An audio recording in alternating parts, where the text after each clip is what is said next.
8వ అధ్యాయము 2వ వచనం.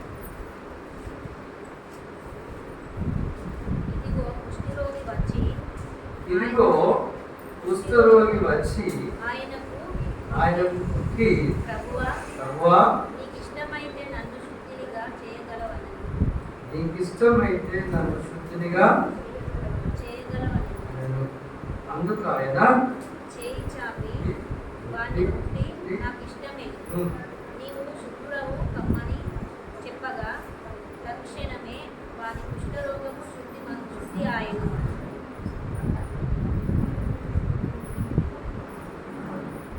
హల్లెలూయా.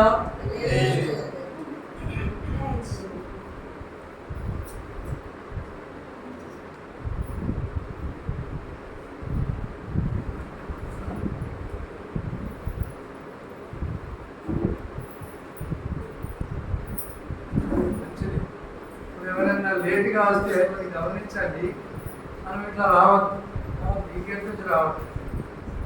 బ్రదర్ వాళ్ళు వచ్చింది కరెక్ట్ వచ్చింది. ఎందుకంటే ఇప్పుడు ఇట్లా వస్తే ఈ మొదట వచ్చిన వాళ్ళు ఫస్ట్ అది ఎదుర్కొన్నా అటు నుంచి వస్తే చేయాలి కదా. దేవుని పిల్లరా, మనిషి ఎట్లున్నాడంటే భూమి మీద దేవుని మాకు కనబరచు మేము నమ్ముతాం అన్నట్టు లేదా ఎంతోమంది ఉన్నారు. ఇప్పుడు దేవుడైతే నిరూపించు. ఇప్పుడు ఏమంటారంటే చనిపోయినా తీసుకెళ్తాం, లేపుతారంటే కదా, లేపుడు మీరు ప్రార్థించాం కదా. ఇట్లా మనిషి కఠినమే. వాళ్ళు జ్ఞానవంతులు అనుకునే అజ్ఞానులే. సృష్టికర్త అయిన దేవుణ్ణి ఏం చేసిన వాళ్ళు సృష్టికర్తను విడిచిపెట్టి సృష్టిని ఆరాధిస్తున్నారు ఆయన చేసిన వాడు. ఇప్పుడు ఒకటి ఏంటంటే, మేము దేవుడా అని యేసుప్రభువు చెప్తే మేము ఆయనకు బద్ధులమై ఉండాలి. దేవుడు లేదంటే ఒక నా ఇష్టం, మానవుడు అట్లా అయిపోయినాడు, నా ఇష్టం అనే కార్యక్రమం. కానీ దేవుడు ప్రేమస్వరూపుడు. ఆ సిలువకు ఆయన తన ప్రాణం పెట్టక ముందు ఆయన ఇంతేనా ఇది వచ్చి ఒకటే చేసిందంటే, ఆయన ఎన్నో కార్యాలు ఆయన దేవుడిని బయలుపరుచుకోవడానికి ఎన్నో కార్యాలు చేసినారు. వినవారం విన్నాం, మళ్ళీ కొన్ని వింటాం. మనిషి ఎదుట కొన్ని కార్యాలు జరగకపోతే నమ్ముతారా? నమ్మరు. ప్రభు దగ్గరికి వచ్చిన తర్వాత వాళ్ళకున్న సమస్యల నుంచి దేవుడు కనుక విడిపించుకోకపోతే నమ్ముతారా? మనిషి బలహీనుడు, దేవుడికి తెలుసు. అందుకే మానవుడు నన్ను వెతకడు కనుగొనలేడు అని దేవుడే ఏం చేసిండు? ఈ లోకానికి దిగివచ్చిండు. హల్లెలూయా చెప్పుదా. లేకపోతే మనం తెలుసుకోకపోదు. మళ్ళీ వచ్చి భూమి మీద తన మహిమలు అనగా దేవుడే ఇది చేయగలడు అనే కార్యాలు చేసి చూపెట్టి మహిమను చూపెట్టి అంతేనే కాదు. దేవుని బిడ్డలారా, ఒక కుష్ఠరోగిని మా దేవుడు ముట్టి కుష్ఠరోగి వచ్చిండు. కుష్ఠరోగి ఎంత బాధపడుతుందో తెలుసు కదా. జీవితంలో బాధపడతానే లేదు. కుష్ఠరోగి విషయం మనం గమనిస్తే దేవుని బిడ్డలారా, ఎవరు ఆయన చేర్చుకుంటారా? మనము కూర్చోండి బ్రదర్, కూర్చొని మీకు గెలుస్తాను అన్నం తిను మన ప్లేట్లో వేస్తాం. గౌరవం అంటే ఆయన దూరం నుంచి వస్తే బ్రదర్ రండి అని సెకండ్ ఇస్తామా? ఇంకా ఆయనను ఎట్లా చూస్తాం మనం? మన దృష్టి ఎట్లా చూస్తాడు? ఎన్నో పాపాలు చేసినాడు, అతను పాపం చేసి ఆయన చేసిన అది వచ్చిందని. మనిషిని లేదు. అది కానీ దేవుని మహిమ ప్రత్యక్షపరచబడింది ఎట్లంటే, కుష్ఠరోగి వచ్చాయా నా పరిస్థితి, నేను మనుషులలో ఆయనను సృజించింది కూడా దేవుడే కాదు, గుడ్డోని కానీ కుర్రోని కానీ అన్ని అంతా సృజించింది ఆయన మహిమ కొరకే. హల్లెలూయా చెప్పుదాం. దానికి ఒక పర్పస్ ఉన్నది ప్రతి వారిని. అయితే అందరిని సృష్టించింది ఆయనే. పాపం ఆయన భార్య పిల్లలు దూరమైనాడు, ఆయన మధ్యలో వచ్చింది రోగి. దూరమైతే కొండ వెలువేయబడుతున్నాడు. అయితే ఆ కొండ మీద యేసుప్రభుల వారు మాట్లాడి దిగి వచ్చిన తర్వాత ఆయన మాటలు విని విశ్వాసంతో వచ్చి, అయ్యా నీకు ఇష్టమైతే నన్ను శుద్ధినిచ్చి, అంటే దేవుని మహిమ అక్కడ ప్రత్యక్షపరచుకోవాల్సి వచ్చింది. ఎందుకంటే ఈ దేవుడు మానవుని హృదయాన్ని చూస్తాడు, పశ్చాత్తాపాన్ని చూస్తాడు, అహంకారులను ఎదిరించి దీనులకు కృప అనుగ్రహిస్తాడు. ఈయన బాధ తన జీవితంలో ఎంతో ఉన్నది, దుఃఖం ఎన్ని రాత్రులు ఏడ్చిందో ఆయన రోగాలు తెలుసు. ఇప్పుడు దేవుడిని విడిచిపెట్టక వారి పశ్చాత్తాపంతో వేడుకున్నప్పుడు దేవుడు ఏం చేసిండు అక్కడ బుద్ధి అంటే ఏంటన్నట్టు ఆయన మహిమను, దేవుని మహిమనుగా ఆ మనుషులు చేయనిది. మనుషులు ఎవరైనా చేస్తారు ఎటువంటి పనులు చేయరు, దేవుడే చేసిన. దేవునికి యేసు దేవుడే అని నమ్మున్నాడు. ఈ కార్యాలు రాయబడిందని యోహాను రాస్తాడు. దేవుడు పిల్లరా, దేవుడే చేసే కార్యాలే ఆయన చేస్తాడు. అప్పుడు ఆయన బాగా తర్వాత ఇక ఉన్న వాళ్ళందరూ దేవుని స్తుతించదా లేదా? కొందరు ఇప్పటికి కూడా జనాల్లో ఉన్నారు అనుమానించేవారు. వేసే ఎన్ని కార్యాలు తమ కళ్ళ ఎదుట చూసినా ఇంకా కూడా తమ జనదాకా తన జీవితంలో చెప్పింది అనే పరిస్థితి.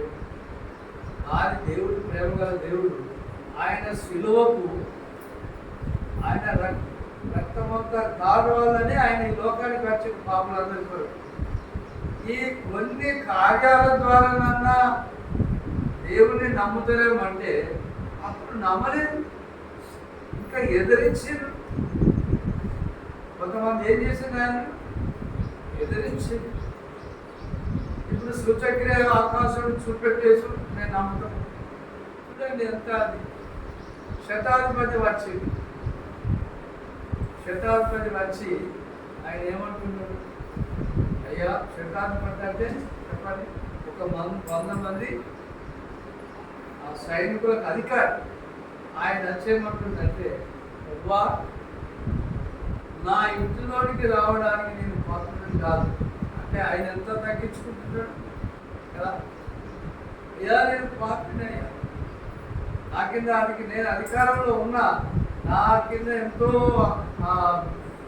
సైనికులు ఉన్నారు, నేను చెప్తే పోతారో వస్తున్నాను అంటే యేసు ప్రభువును కూడా గొప్పవాడని గుర్తించిండు. ఆయన గుర్తించి ఏమంటాడు, నా ఇంట్లోనికి రావడానికి నేను పాత్రుడు, నువ్వు సేవిస్తే నా దాసుడు పాడుతాడు.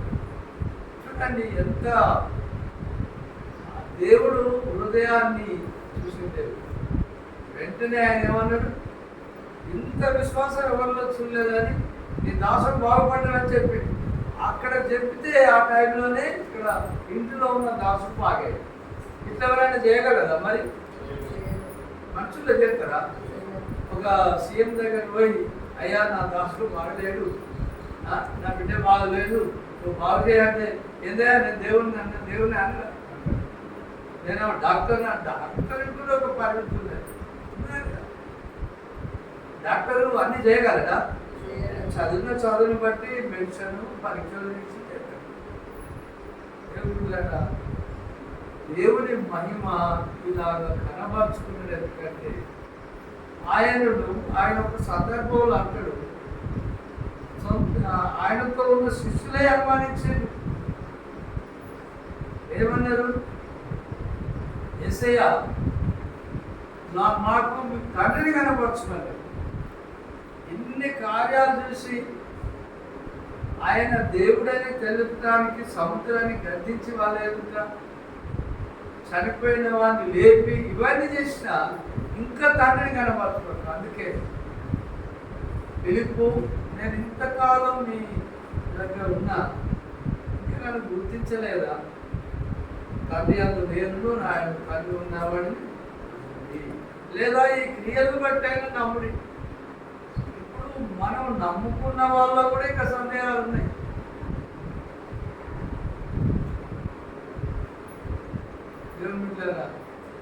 మనదాకంతే సందేహాలు.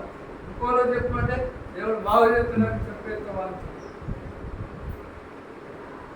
మనం కూడా మన జీవితాల్లో దేవుడి ద్వారా ఆయన మహిమను కనబరిచినారు కావునే మనం ఈ దినం విశ్వాసం వరకు వచ్చినాం. అంతేకాదు దేవుడి ద్వారా పోయిన వారం కూడా మార్చుకున్నాం.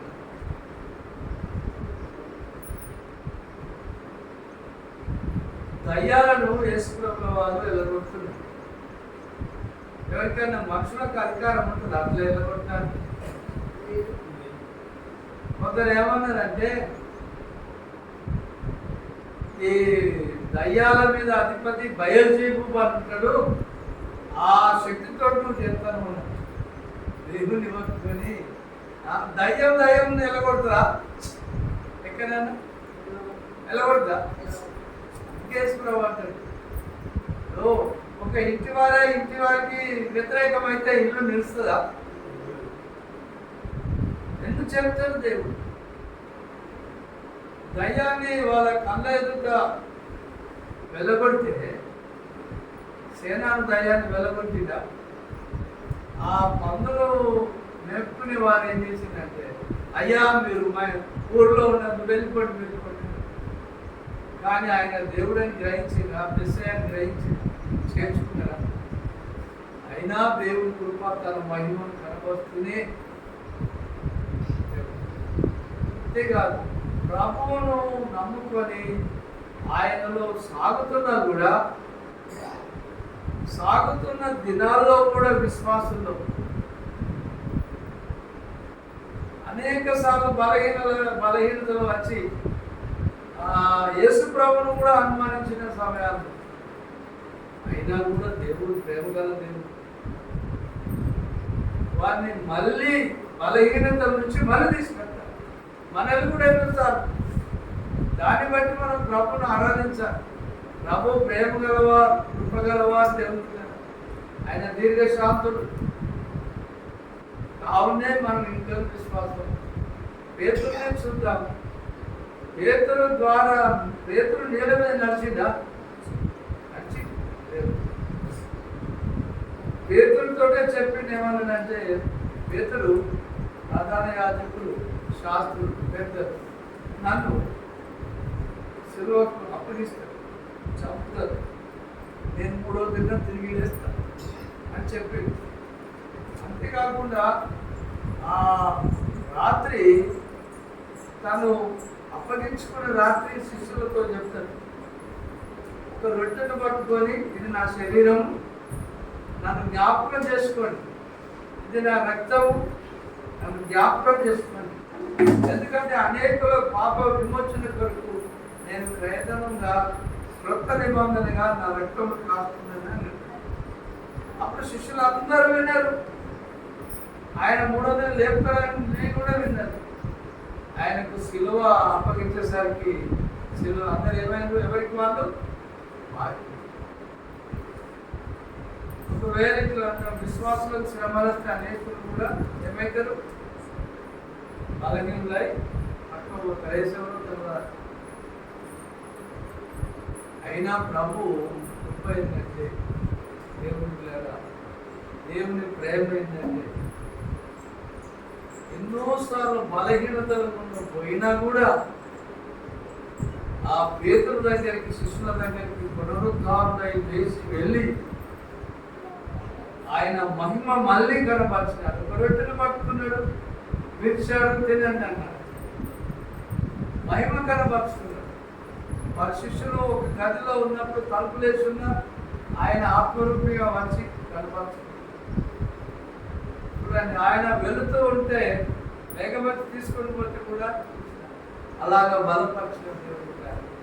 మనల్ని కూడా బలపరుస్తున్నాడు. మనం ఎందుకు ఆయన ఆరాధించాలి? దేవుడు కదా. మన జీవితాల్లో ఆయన మహిమను, దైవ శక్తిని, ఆయన ప్రేమను, ఆయన కనికరం, దీర్ఘశాంతం మన జీవితంలో చూపి రక్షించుకొని ఇంకా విశ్వాసంలో నడిపిస్తుంది. నిన్న దినంలో మనం చూడండి, మనం ప్రార్థన చేస్తున్నాం. మన సంఘంలో ఎన్నో ప్రార్థనలు చేస్తున్నాం. వాటి అన్నిటికీ జవాబిస్తుందా లేదా? ఎందుకు ఇస్తుంది? తన మహిమను ఎందుకు కనపడుతుందంటే మనల్ని విశ్వాసంలో బలపరుస్తుంది. మనం ఎవరం అంటే విశ్వాసులము. ఎవరి విశ్వాసం వచ్చినా అంతే. అందుకే చూసి నమ్మిన వారికంటే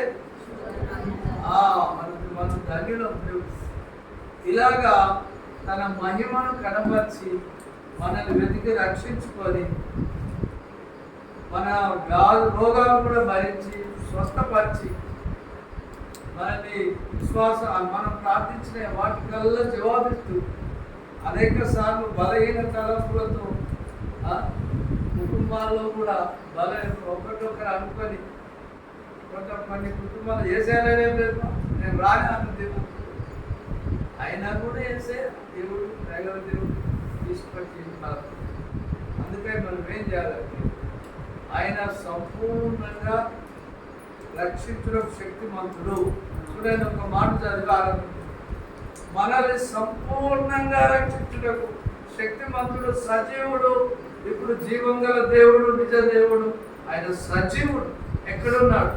ఎప్పుడు రాసిన పత్రిక చూడండి, మన బలహీనతను, మన రోగములను వహించిన దేవుడు.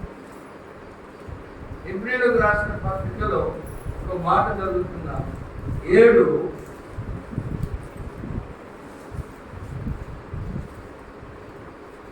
చివరి వరకు కూడా మనల్ని పడిపోతున్నా లేపుతూ మనకు జీవితాల్లో కార్యాలు చేస్తూ సంపూర్ణంగా రక్షించుటకు శక్తిమంతుడైన యేసు. చూడండి 25 వచనం చదవండి. 7:25 ఈయన తన ద్వారా దేవుని యొద్దకు వచ్చు వారి పక్షమున విజ్ఞాపనం చేయుటకు ఏంటంట? నిరంతరము జీవించుచున్నాడు. వారిని అంటే మనల్ని, అంటే యేసు ప్రభు ద్వారా దేవుని యొద్దకు వచ్చిన మనల్ని మన పక్షమున విజ్ఞాపనం చేయుటకు నిరంతరం తండ్రి యొద్ద జీవించుచున్న దేవుడు కనుక మనల్ని సంపూర్ణంగా రక్షించుటకు హల్లెలూయా. ఇది కాబట్టి మనము మన జీవిత కాలం అంతా ఏంటి? కష్టాలు రాని, సమస్యలు రాని దేవుడు రోమిలకు రాసిన పత్రికలో ఉన్నది. ఉపద్రవమైన ఆ వచనము మనం అంతా నాకు కనపడలేదు, కానీ అది ఎవరైనా దొరికితే చదవని బిడ్డ. రోమిలకు రాసిన పత్రికలో అపోస్తలుడైన పౌలు గారు చక్కటి మాటలు మాట్లాడారు. 8వ అధ్యాయంలో 35వ వచనం ఎవరైనా చదవండి అమ్మ. క్రీస్తు ప్రేమ నుండి మనలను ఎడబాపు వాడెవడు? చూడండి, ఒకటి శ్రమ అయినను, బాధలైనను, హింసలైన, హింస పెట్టిన కరువైన, మన కరువులైనను, కాటకలైన, వస్త్రహీనత అయినను, ఉపద్రవమైనను, ఖడ్గమైనను మనలను ఎడబాపను క్రీస్తులో ఉన్నవారు. నిన్ను విడువను విడపైన ఆయన ఆత్మనే మనలో ఉంచాడు సంచకరువుగా. దీన్ని బట్టి మనం ఆరాధించాలి దేవుడు. మనల్ని మనం వెతకలేదు ఆయనే వెతికి రక్షించుకోండి. మన బలహీనతను వహించి, మన ప్రార్థనలు జవాబులిచ్చి ఎన్నోసార్లు పడిపోతున్నా లేదు. ఏం చేస్తున్నాడు? అక్కడ విజ్ఞాపనం చేస్తున్నాడు, తండ్రి శాతాను నుంచి కాపాడండి, కీడుల నుండి తప్పించండి ప్రజలు. వారు ఏకంగా ఉండటానికి, ఐక్యత కలిగి ఉండటానికి, ప్రేమ కలిగి జీవించడానికి, అందరూ ఐక్యంగా నాలో ఉండటానికి సాయం చేసి వేడుకుంటారు. ఇలాంటి క్రీస్తు ప్రేమ మన కొరకై తన ప్రాణమే పెట్టిన ఆ క్రీస్తు ప్రేమ నుండి ఏమైనా మనల్ని విడవవుతాయా? దాన్ని బట్టి మనం ఆరాధన చేస్తాం, అందరం ఆరాధన చేస్తాం. మనకేది దేవుడు వారు అర్థం చేసినాడో దాన్ని బట్టి మనం ఆయనను, ఎంత ప్రేమ గల దేవుడు ఆయన, నిజ దేవుడు ఆయన, తను మనకు బయలుపరుస్తున్నాడు. గొప్ప విషయం అది. తన ఆత్మ ద్వారా మన పాపంలో ఒప్పింపజేశాడు, తీర్పు వచ్చి నీతిలో వచ్చి ఒప్పింపజేశాడు, రక్షణ ఇచ్చాడు. కాబట్టి మనం ఆరాధన చేద్దాం.